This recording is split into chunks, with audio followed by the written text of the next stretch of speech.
ꯑꯩꯅ ꯉꯁꯤ ꯁꯦꯌꯔ ꯇꯧꯔꯛꯀꯗꯧꯔꯤꯕ ꯚꯤꯗꯤꯑꯣꯁꯦ ꯃꯌꯥꯝꯒꯤꯗꯃꯛꯇꯀꯣ ꯅꯤꯡꯊꯧꯀꯥꯕ ꯅꯨꯃꯤꯠꯀꯤꯅꯤꯀꯣ ꯅꯤꯡꯊꯧꯀꯥꯕ ꯅꯨꯃꯤꯠ ꯑꯩꯅ ꯍꯥꯏꯔꯒꯗꯤ ꯇꯥꯡ 11 ꯊꯥ 11 ꯀꯣ 11/11 ꯄꯣꯔꯇꯦꯜ ꯅꯨꯃꯤꯠꯀꯤꯀꯣ ꯑꯗꯣ ꯁꯤꯗ ꯑꯩꯅ ꯂꯧꯔꯦꯀꯣ ꯆꯦ ꯑꯃꯈꯛ ꯁꯨꯃꯥꯏꯅ ꯁꯦꯒꯥꯏꯔꯦꯀꯣ ꯍꯥꯏꯗꯤ 11/11 ꯁꯤꯗ ꯇꯧꯕ ꯌꯥꯕ ꯈꯔ ꯂꯩꯔꯦꯀꯣ ꯍꯥꯏꯗꯤ ꯏꯕ ꯈꯣꯠꯄꯒꯤ ꯃꯇꯥꯡꯗꯅꯤꯀꯣ ꯁꯤꯗ ꯇꯧꯔꯤꯁꯦꯀꯣ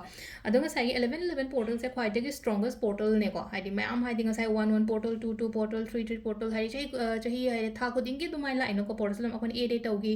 9/9 ꯇꯧꯈꯤ 10/10 ꯇꯧꯈꯤꯀꯣ ꯑꯗꯨꯅ 11/11 ꯁꯤꯅ ꯍꯥꯏꯗꯤ ꯈ꯭ꯋꯥꯏꯗꯒꯤ ꯁ꯭ꯇ꯭ꯔꯣꯡꯒꯦꯁ ꯑꯣꯏꯕ ꯄꯣꯔꯇꯜꯅꯦ ꯍꯥꯏꯕꯒꯤ ꯍꯥꯏꯗꯤ ꯉꯁꯥꯏꯒꯤ 1/1/1/1ꯅ ꯔꯤꯄ꯭ꯔꯦꯖꯦꯟ ꯇꯧꯔꯤꯁꯦ ꯍꯥꯏꯗꯤ 1ꯁꯦ ꯑꯩꯈꯣꯏꯅꯀꯣ 11/11 ꯁꯤꯗ ꯍꯥꯏꯁꯦꯀꯣ 1ꯁꯦ ꯃꯥꯁꯇꯔ ꯅꯝꯕꯔꯅꯤꯅ ꯍꯥꯏꯗꯤ ꯑꯗꯩ ꯑꯩꯈꯣꯏꯅ ꯀꯩꯅꯣꯗꯒ ꯍꯥꯏꯔꯛꯑꯁꯤꯅꯦꯀꯣ ꯄ꯭ꯂꯥꯅꯦꯠꯇ ꯀꯩꯗ ꯍꯥꯏꯗꯤ ꯅꯝꯕꯔ 1ꯁꯦ ꯍꯥꯏꯗꯤ ꯁꯟ ꯑꯗꯨꯃꯥꯏꯅ ꯍꯥꯏꯅꯀꯣ ꯍꯥꯏꯗꯤ 1ꯅ ꯔꯤꯄ꯭ꯔꯦꯖꯦꯟ ꯇꯧꯔꯤꯁꯦ ꯍꯥꯏꯗꯤ ꯅꯨꯃꯤꯠ ꯑꯣꯏꯅ ꯅꯨꯃꯤꯠꯁꯦ ꯍꯥꯏꯗꯤ ꯈ꯭ꯋꯥꯏꯗꯒꯤ ꯀꯩꯅꯣ ꯇꯧꯕ ꯕ꯭ꯔꯥꯏꯇꯦꯁ ꯑꯣꯏꯕ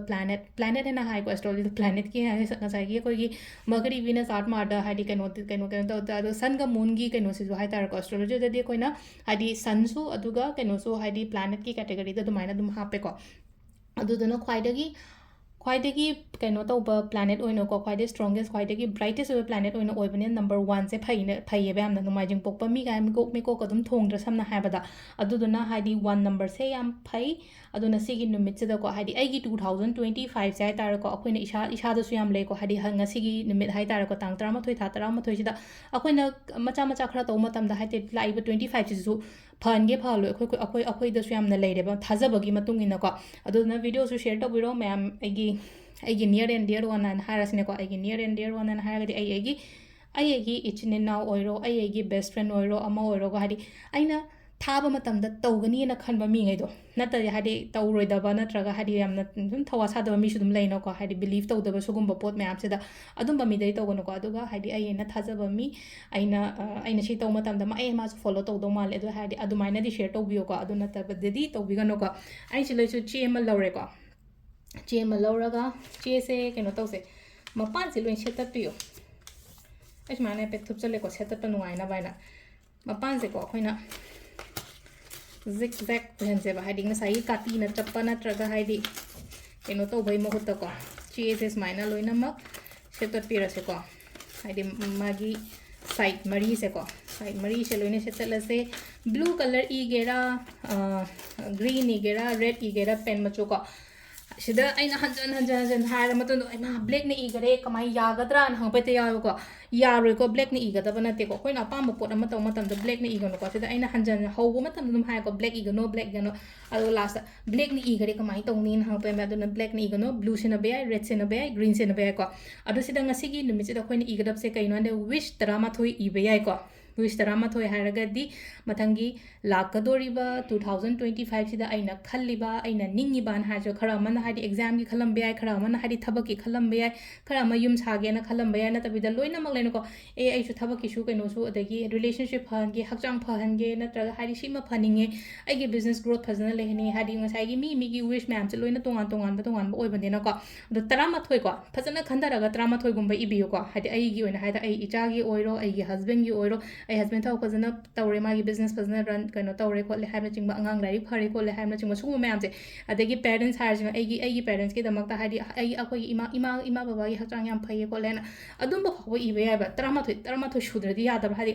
ꯑꯩꯒꯤ ꯁꯔꯥꯎꯟꯗꯤꯡꯗ ꯂꯩꯔꯤꯕ ꯃꯤ ꯃꯌꯥꯝꯗꯨꯒꯤꯗꯃꯛꯇꯁꯨ ꯑꯐꯕ ꯑꯃ ꯑꯗꯨꯃꯥꯏꯅ ꯍꯥꯏꯇꯥꯔꯦꯀꯣ ꯑꯐꯕ ꯄꯣꯖꯤꯇꯤቭ ꯑꯐꯔꯃꯦꯁꯟꯁꯀꯨꯝꯕ ꯑꯃ ꯏꯕꯤꯌꯣꯕ ꯁꯨꯃꯥꯏꯅ ꯇꯧꯕ ꯃꯇꯝꯗꯀꯣ ꯑꯗꯣ ꯈ꯭ꯋꯥꯏ ꯐꯥꯔꯁꯇ ꯑꯩꯈꯣꯏꯅ ꯀꯩꯅꯣ ꯇꯧꯒꯗꯕꯁꯦ ꯀꯩꯅꯣ ꯑꯩꯒꯤ ꯃꯤꯡ ꯑꯅ ꯍꯥꯏꯔꯁꯤꯅꯦꯀꯣ ꯑꯩꯒꯤ ꯃꯤꯡꯁꯦ ꯃꯤꯡꯒ ꯗꯦꯠ ꯑꯣꯐ ꯕꯔꯊꯀ ꯏꯕꯤꯌꯨꯀꯣ ꯃꯊꯛꯇ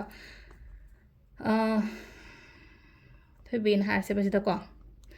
ꯑꯗꯨꯒ ꯁꯣꯝ ꯅꯥꯀꯟꯗꯅ ꯑꯩꯒꯤ ꯗꯦꯠ ꯑꯣꯐ ꯕꯔꯊꯁꯦꯀꯣ date of birth 9 of October ꯀꯣ ꯁꯤ ꯏꯔꯦꯀꯣ ꯑꯗꯣ ꯉꯁꯥꯏꯒꯤ ꯑꯩꯅ ꯏꯗꯣꯏꯕ ꯋꯤꯁꯁꯦꯀꯣ 11ꯅ ꯍꯥꯏꯅꯀꯣ ꯀꯩꯅꯣ ꯑꯣꯏꯕꯅꯤꯅ 11 ꯑꯣꯏꯕꯅꯤꯅ 3 4 5 6 7 8 9 10 11 ꯀꯣ ꯑꯗꯣ ꯁꯤꯃ ꯑꯩꯈꯣꯏꯅ ꯏꯕꯤꯕ ꯌꯥꯔꯦ ꯉꯁꯥꯏ 11 ꯋꯤꯁꯦꯁꯁꯦ ꯍꯥꯏꯇꯥꯔꯦ ꯁꯨꯃꯥꯏꯅ ꯍꯥꯏꯕ ꯃꯇꯝꯗ ꯍꯥꯏꯗꯤ ꯑꯥꯏ ꯑꯦꯝ ꯍꯥꯏꯗꯤ ꯑꯍꯥꯟꯕꯗ ꯍꯥꯏꯇꯥꯔꯦꯀꯣ ꯑꯩꯅ ꯊꯥ ꯑꯃꯗ ꯑꯔꯟ ꯇꯧꯕ ꯍꯥꯏꯇꯥꯔꯦꯀꯣ ꯍꯟꯗꯛꯀꯤ ꯂꯥꯛꯀꯗꯣꯔꯤꯕ ꯆꯍꯤꯁꯤꯗ ꯑꯩꯅ ꯊꯥ ꯑꯃꯗ ꯑꯔꯟ ꯇꯧꯅꯤꯡꯕ ꯃꯁꯤꯡ ꯍꯥꯏꯅ ꯍꯥꯏꯔꯁꯤꯅꯦꯀꯣ ꯑꯥꯏ ꯑꯦꯝ ꯑꯔꯅꯤꯡ ꯍꯥꯏꯇꯥꯔꯦꯀꯣ ꯍꯧꯖꯤꯛ ꯍꯥꯏꯗꯤ ꯑꯩ ꯑꯔꯅꯤꯡ ꯇꯧꯔꯦ ꯍꯥꯏꯅ ꯑꯗꯨꯃꯥꯏꯅ ꯀꯩꯅꯣ ꯇꯧꯕꯤꯕꯀꯣ ꯑꯥꯏ ꯑꯦꯝ ꯑꯔꯅꯤꯡ ꯔꯨꯄꯤꯁ ꯀꯣ ꯍꯥꯏꯗꯤ ꯑꯩꯅ ꯏꯅꯤꯡꯉꯤꯕ ꯃꯁꯤꯡꯗꯣ ꯏꯁꯦꯕꯀꯣ ꯑꯗꯨꯒ month haina irase basida leina ko haidi aina iningi ba masing ana haragadi yankai tangera lakh tangera ani tangera manga tangera mi gi thabaki matung ina dumai leina ko I am earning rupees 5 to 5 lakhs 10 lakhs whatever ko hajlai to ko nai leina ko ada achida adagi amma na hai ko I am successful and ibaswe ko I am successful successful in my life. Maitiron da shu ibaya ko sida hankani ko maitiron da ibaya bra I am successful in my life ko ada shimal ibaya adagi leina ko haidi adum ira se basida ai loina ma ire ko haina happy ta ku dan ko hadi ai imagi haktang yam phaye ai angang lai yam na phaye adagi ai gi partner gi magi thaba ingkhang phajana chatle ko le habana chingba ko adagi surrounding gi ai gi akoi bagi energies yam na phaye na ba yek pamta yaude ko te habana chingba sugumba mayam se loina point tarama thoi si ire no ko haide wish tarama thoi che iraga akoina keno tawgadab se kaino hai kanse da koina cinnamon powder se ko mathak ta khatang chaishalle no ko paper se da ko aduga si se fold tawsan bio ai rom da fold taw bio ko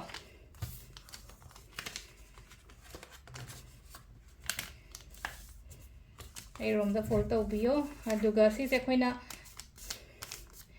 plate kumba kai kumba am da hapaga ko mathak ta crystals ni khangde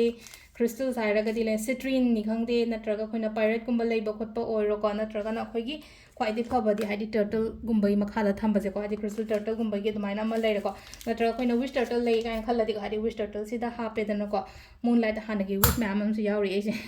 ada sida ai shama ira thamjabni na ko sigi keno sida hape na ko sigi ai wish turtle sida hapaga mapan da thanamo sigi numit hadi open space da thambira me na ko sigi pot se ko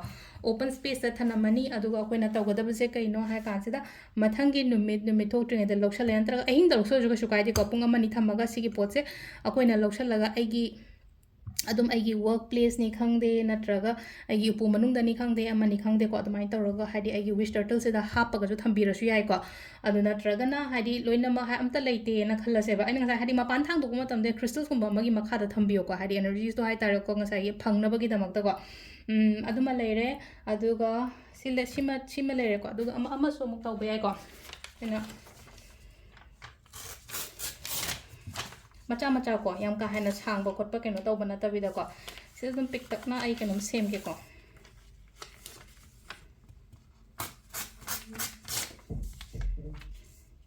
sida koina taw baje infinity ki symbol se ko infinity ki symbol unlimited abundance in amorom da silai che ko infinity sida nga sai gi hai ta ko relationship sida nga sai gi relationship manifest oba kaina haira se base relationship manifest hai ai gi nga sai gi partner du ko relationship mai maming hai tar ko haidi partner maming somna amadana haidi ai gi ming ire na khala se ko mai name na haira se base da ko aduga amadana haidi partner name ira se ba ko donga sai gi sigi manung sida su ko 1111 aduga 1111 gomba iraga sigi pot se dum leina ko khoina haidi thupchan khochan tawraga koina haidi sinu mi sida haidi wakhan jo khalloga chi se paper changa tang pairaga aiga loina riba mi han harasne ko aduga haidi phajana yamna phajana relationship smoothly chatle ko le na khallaga ko papers a room da fold tawraga dum back ta kaida dumaina hapa sima leire ko haidi kaino tawba even paisa gi da su tawba yai ko paisa gi da su cha mana na hai tara ko paisa masing iyoba ai wish to hai tare ko hadi sigi infinity symbol sigi manung sida ko hadi aina pame ba wish and money ogera health ogera ama ogera keno ogera ko sumaina macha ama su sembi raga to boyai ko adu sida leire ko hadi phana 1111 numita tawgada ba mayam ama leire ko aduga wakhan su yam nungai na lebiyo ko hadi wakhan nungai na lebiyo hai ba ya thadi keno ha matam da manifestation to matam da tensions kadi kra mayam ama leire ga di hadi manifest to matam da ngasai yo thung da ba yawe ba adu duna yaring hai tare ko hadi hajik ai do ai mind stable oidi na khala di nga tang iruga phasana lu thoga nga isai aing ba ma kai ama tare dana ko adugi matungum ba to manifestation je himung wairam kari kra phasana sidopyo ko hari kaino ma hari environment nungai ba environment ama kari ma create to na bagi damak ta ko adu sida lere hadi 1111 se phasana to biro share to biro mayam da ko ai nuksi ba mi ngai da share to biro ko do makada video sum ko ne minar se thank you